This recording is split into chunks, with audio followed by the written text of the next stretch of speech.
mga kamitap, no, ito yung kalagayan dito ngayon sa may Hall of Justice sa labas ng Davao City sa may Ecoland Terminal. Dito yung ano,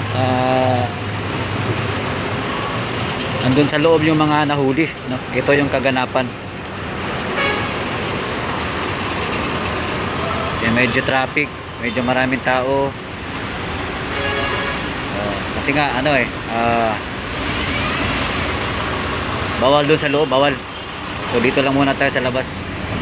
So hindi pwedeng mag-video doon kasi ipinagbabawal ng mga otoridad, maraming pulis. So dito lang tayo sa labas. Ayan, mahabang traffic dito kasi inabang-abangan nila yung mga nahuli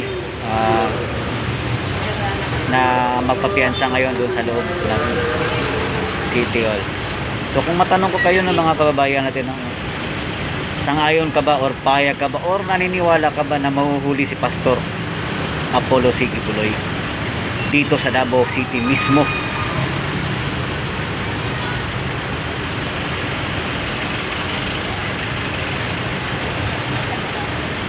So ayan, nasa harap tayo ng Hall of Justice sa Davao City. So mamaya magtatanong tayo kung may naniniwala ba, no? May naniniwala ba na mahuhuli o susuko si Pastor C. Quiboloy.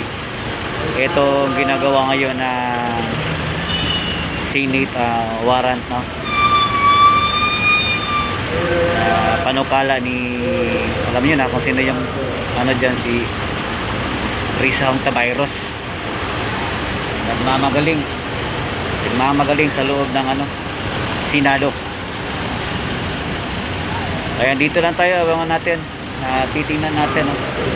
Ayan, meron isang ano dito, Super Radio GM.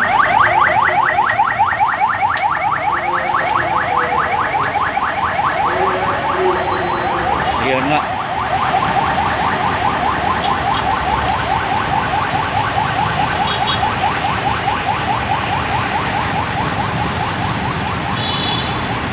So lahat ng mga media, lahat ng ano, nandito lang sa labas. So inabang-abangan natin, ito yung mga pangyayari, no, bago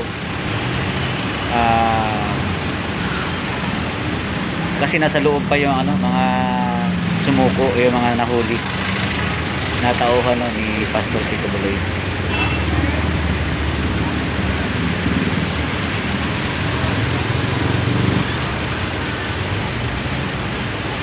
Wala na. Oh. Tuwa na sa langit, yung kuyog na sa kuwan. Tuwa na sa langit. Pero di ka matuobos na madakpan, mahuli si Quiboloy. Lisod. Wala na kuno si Quiboloy, tuwa na sa langit, yung kuyog sa... Tuwa na sa langit? Oo. So, maski ikaw pa pangutanon, mahirap mahuli si Quiboloy. Oo. Karon asa man na pangitawon si Quiboloy ron? Dili kagawas kay siyempre di mo ginabakagawas, no? Mahirap yung lumabas ng bansa, pero kung di sa Davao lang, mahirapan talaga sila. Tanaw nimo, lisod, no? Pangitaon sila, lakpan nila. Oo. Pero maglisoy gid sila. Pareho ko nila itong Pandor Kapa, oh. Gusto ba sa Kapa si Apolinario? Oh, Kulinario. Oo. Sa lakpan ito, mga agoy. Sa mga agoy ra, di ba? Oh, dito na grade yung kuwan. Oo. Lakpan, oy. Siguro kung madakpan si Quiboloy, pero makapiyansa gyapon siguro dayon. Alam ko na ba? Oh, grabe ni Down School. Si size ka naman. 7? Boss, mo tanong ta ka, boss.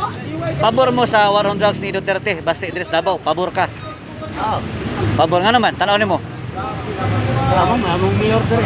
Oo, para po sa ano, unsa may nakita ng mga long gikuha niya na murag sa man nagkalat na dire, sa man. Wala man. Nanaghanap po sila, namalik na.